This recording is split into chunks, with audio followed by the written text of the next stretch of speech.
Hello Internet, and welcome to this quick video on the sine rule. This is perfect for GCSE Maths as it covers everything you will need to know about the sine rule. We can first say that the sine rule is used in triangles that do not have a right angle. If you're looking to find a side or angle in a triangle with a right angle, then you'll be using SOHCAHTOA, and I have a video about that up on my channel. Now, we're first going to label the triangle A, B, C at each point, and A is going to want to be the angle that you do not know. Always. This isn't necessary for the sine rule, however, is necessary for other rules, so it's good to get into a habit of doing this. The sides are going to be opposite the angles, and they're going to be the lowercase value of each of those letters. So for instance, capital C is the angle over there, and opposite capital C is the lowercase c on the side. This is vital.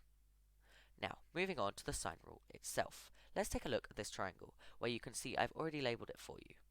Now, we use the sine rule when we have a cross in the triangle. By this I mean, if we take an angle and then that we are given and cross over to a side, we can see that, for instance here, angle A, or 65 degrees, crosses over to the line CB, or the line A, which is what we want to find. Similarly, angle B, or 40 degrees, crosses over to AC, or B, which is 5 centimeters, and then we get this cross shape from those two lines. When we have this cross shape, we're definitely using the sine rule.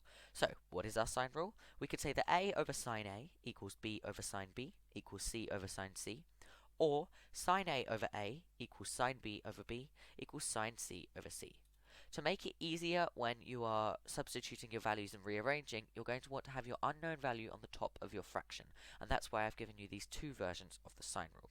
So for this question here, we're going to have A, as A is the value we want, over sine 65 equals 5 over sine 40. You simply choose the part of the sine rule that you need to use and substitute your values in. To rearrange this equation, we're going to times both sides by sine 65 to then get A as sine 65 times 5 over sine 40, which will give us a nice answer of 5.55 centimeters for A. Now, let's take a look at another example, where this time we're going to be finding an angle. So, here is our sine triangle with all of our values in it, and we can obviously draw our crosses in just to make sure we are definitely using sine here. This time we want to find angle A. So, as we need an angle, we're going to use the second sine rule, as we want our unknown value on top, meaning we have sine A over 8 equals sine 60 over 9.